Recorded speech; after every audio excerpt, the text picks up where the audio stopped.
Hey everyone, welcome back to Rewind by Affinity Streaming. I am Control, joined as always by Charlie. How are you, Charlie?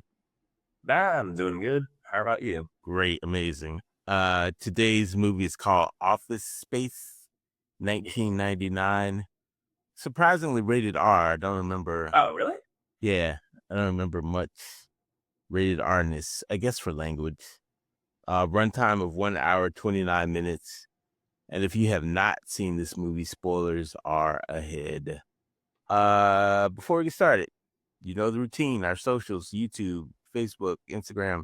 Please join us, follow us, subscribe. We'd really appreciate it. All right. Directed by Mike Judge. What do you know Mike Judge from, Charlie? I mean, he's probably most famous for Beavis and Butthead, right? Beavis and Butthead, correct. But he also did King of the Hill. He also did got oh shit, I forgot the movies he's done. Well, these said it in my head, and I already forgot. This was his first live action movie. Oh, he did Idiocracy. That's how. Yeah, see, this is first foray into live action. Starring Ron Livingston as Peter. 81 critic score on Rotten Tomatoes, 93 audience score, and a 6.2 on Film Affinity. Tell me about your history with this movie, Charlie. Yeah, I've seen it once, and I saw it. I saw it before I started working. I was in college, so it's a while ago. But Yeah. yeah, so yeah, I kind of was curious, like if now that I've been working a while, like if it looks different to me. If it would resonate, yeah. Yeah. How about you? I'm sure I think I may have watched it once, but I don't think I ever made it Yeah. to the end. So this was the first time I saw it all the way through Okay. to the end. Okay. So it didn't really stick with you the first. The first time it didn't stick with me. I feel like I saw it 99. Where was I in 99? I don't even know where I was. So I don't think I was like corporate yet in 99. So maybe it didn't resonate and now it like does. So anyway, so Peter Gibbons, like we said, played by Ron Livingston. He's a frustrated, unmotivated programmer. Yeah. Uh, Yeah, they have like great like opening scene where he's trying to get to work. It's like that was my favorite. Like the funniest moment came early on when he was the guy with the walker. Like yeah, he's like fast. He's got this old man with the walkers going faster in traffic, and like that happens all the time. It's yeah, that was like my favorite. no, there's a popularity. It's just happenens. Yeah, Henry me like he's not trying to get into like the fast lane, and it's always the slowest over and over again. But it's like everything, like he tries to go into the office and like the door like shocks him. Like the tiniest things are just it's just so much, man. yeah. And he's got his two buddies, Samir and Michael Bolton. Yeah. Um, so he's dating this girl who persuades him to go to hypnotherapy. Therapy. Yeah. What do they call it? They call it an occupational hypnotherapist. Occupational hypnotherapist.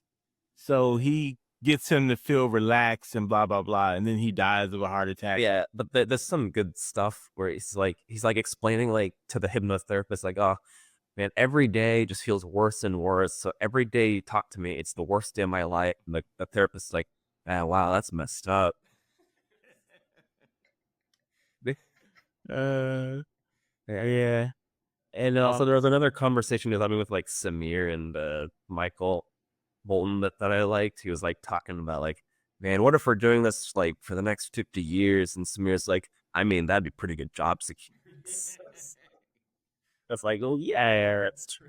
it's true. It is like sad to think you just settle for like what we all stay. I guess we all trying to do. I guess that wouldn't be that bad. Could be worse. It also has this guy Milton who is based on Mike Judge's cartoons, I think, or a comic strip or something. Milton. So he buys with those. Yeah, I feel like it's familiar. Um, it was played by Stephen Root, who's been in a lot of stuff. The actor? I mean? Yeah, Uh, he's been in a lot of stuff. yeah, I only picture him in. Uh, He's pretty, I don't know, iconic. And Yeah. So he was in Finding Nemo, No Country for Old Men, Get Out, and Office Space, Ice Age, and a lot of other stuff.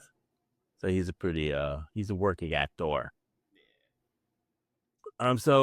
So Peter finally like so the guy the therapist dies, but yeah, he's left Peter in this state, which they never really came back to.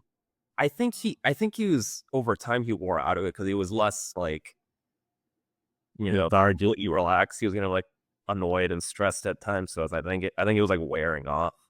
Okay. But I think it's just kind of like kickstarted the whole thing. But And but so learning I that like the next day he's like at home just trying to like because he doesn't care about the work anymore. His boss asks him to come in on the weekend both days, and he just blows it off. And like the boss just keeps calling him over and over, and it's always the same every time. It's like, yeah, hi. Yeah, hi, it's Bill Lum. It's Bill Lumber.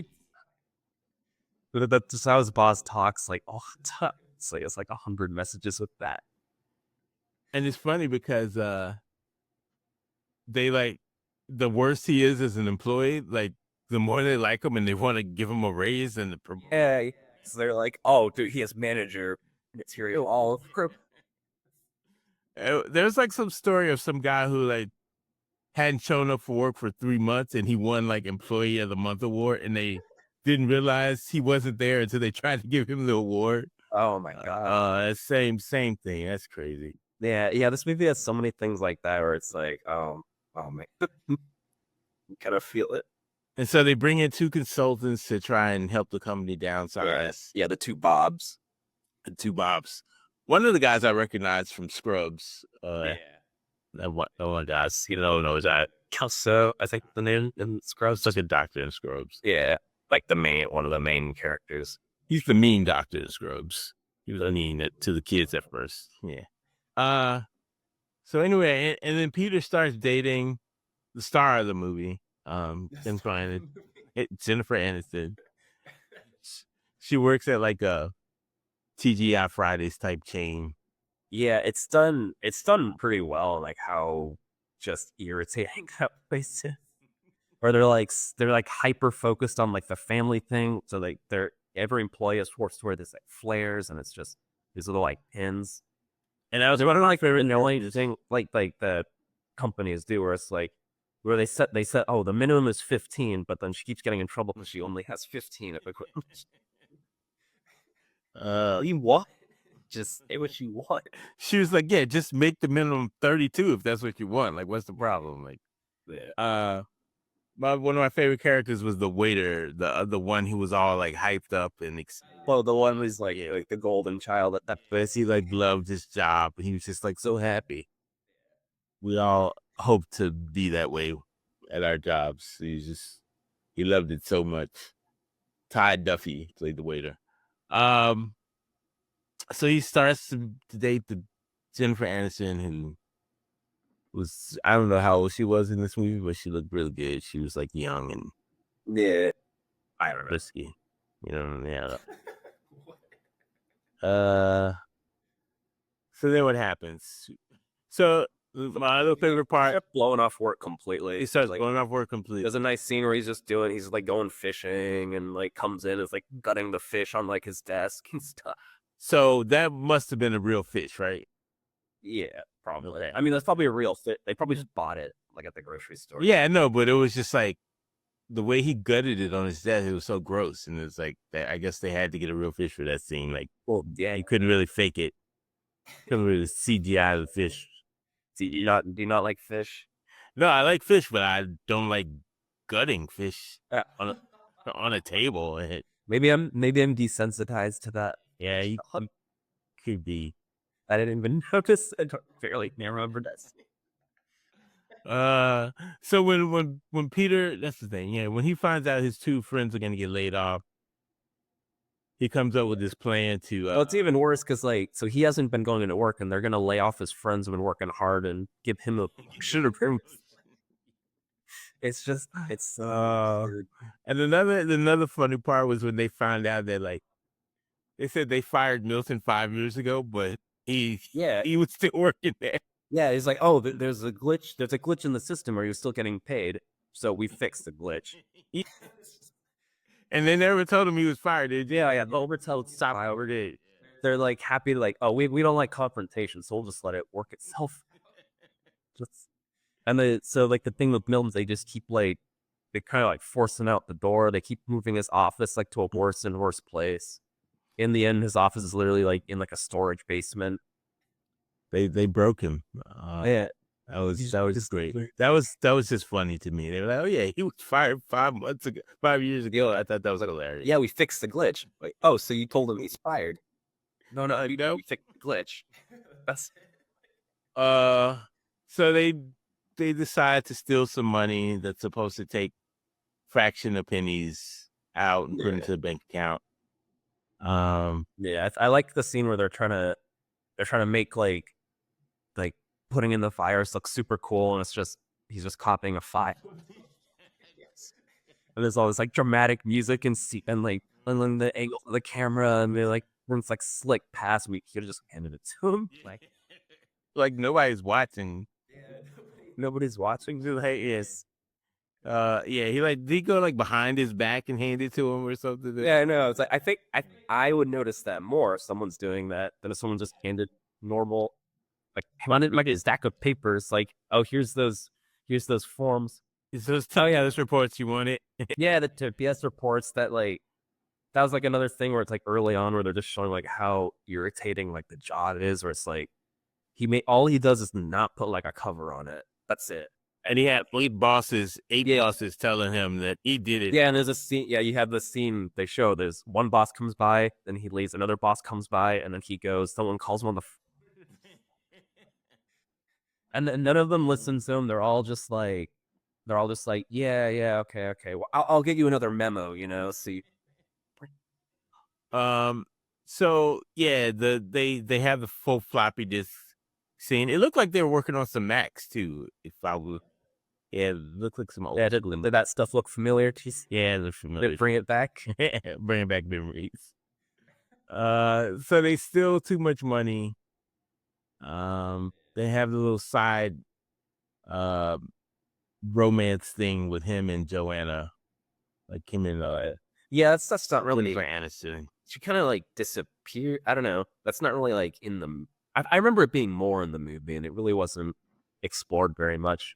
Yeah, it's mostly just about like the guys, Was that her big break? You think? I don't know. When was? I don't know. Let's see. We'll find it. Well, no, she was working before that. I mean, yeah. But like 1990. Oh, she was in like a Ferris Bueller TV show that found her. Oh, this was after Friends, apparently. Yeah, that's what I was thinking. Friends was 94, and this was 99. Okay, so she was already famous. Yeah. Interesting. Yeah. Wow, interesting. Anyway, so they steal the $300,000. Yeah. He decides to take full responsibility. So did he cash out? He got traveler's checks, or he got? I didn't understand that part. I think he just got checks with the stolen money. But if you don't cash the checks, is the money still in your account? Yeah. I guess it should have been. Yeah. I don't know. Maybe I missed it. I just assumed they were checks. I wasn't paying that close attention. Yeah. Because and if you don't cash it, it should still be still in your account, unless you get like a money order. I don't have time. Maybe it was that. I don't know how traveler's checks work either, but I don't either. Right. Well, you should. You're traveling today. You should know how to have a money order or something. Okay. So he decides to accept full responsibility for stealing the money. He slides the checks and the confession note under the door. Yeah. But here comes Milton to save the day. He, in his rage, he decides to burn the place down. He just wanted his stapler back. He just wanted his stapler back, and he wanted his paycheck. Yeah. Yeah, like they keep they keep showing him like he's like not he's like kind of in the background. And he like keeps like asking like where's my he keeps trying to like ask people, and they keep sending him to different places to ask it. Like it's nobody's responsibility. They keep just sending him around. God, that feels like too real, man. Yeah. I guess There's always something solved and nobody wants to like. nobody wants to help. Yeah. Yeah. So you just get mad and burn the place down. Golden State? Yeah, but Yeah, not yet. Yeah. I feel like I'm more of a. We probably shouldn't say that on like. Probably shouldn't get that on record. you're thinking about. Oh yeah. So He had you as a basement. yeah, they did have me in the basement, and it was hot and it smelled. But I made it out. So I guess burning down the building destroyed all the evidence because all their servers and the frames and everything were all in the building. And you think it's the Czechs, but then you see Milton just hanging out on the beach. Milton's on the beach in Mexico, complaining about the margaritas. Yeah, and even like the waiter there is just like, What a. He had a stupid shirt too. I don't remember what it said, but he had a shirt that made me chuckle. So now Peter is at his job at his construction site. Yeah. With his neighbor Lawrence, played by Diedrich Bader, who was great. He was like, I like neighbor like a lot. He's not really in the movie that much, but the bit he's in is like perfect. Yeah, he's great. Like the walls are so thin, so he'll just be like shouting, like, "Hey, check out what's on Channel 9." It's boobs. I guess they did show boobs, so that was the rated R-ness. They showed boobs at one point. There really is like nothing else. Yeah, they barely even swear. I think like, yeah. I at first when I first saw it, I was like, that was rated R, but I guess thinking that if you show boobs now, it's so short. It's like 10 seconds. Yeah. I guess there was a lot of she fucked so and so, and they had to. Oh yeah. I didn't like that part where it's like they had like he's like all mad that she slept with someone else. It's like, man, this is really boring. Like I don't care about this. Like the dumbest thing ever.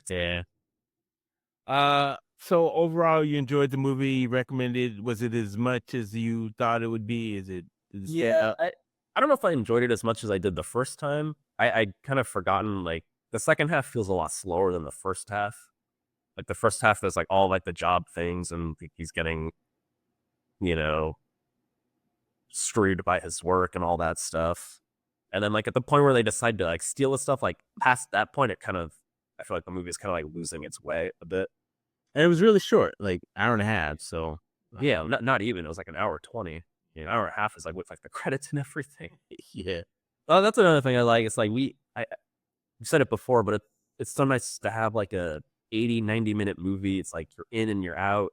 There's the whole story, and it's not too much to think about. It's just dumbness, and you just. We don't need this to be like 3 hours long, where we see like the details of so and so writing the code. We don't need to be sitting around for hours at the bar discussing the plot. It's just. We're setting up a concert trap for catching the serial killer. We're referring to Trap that we did on the main channel, so check it out. We can check that out.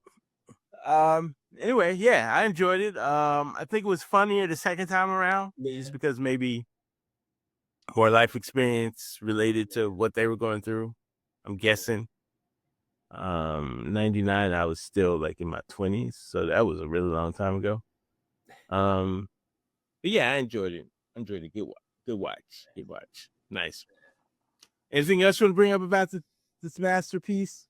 Yeah, there was their other coworker who was chatting with him. Like early on, he has this just awful idea about like a jump to conclusions mat.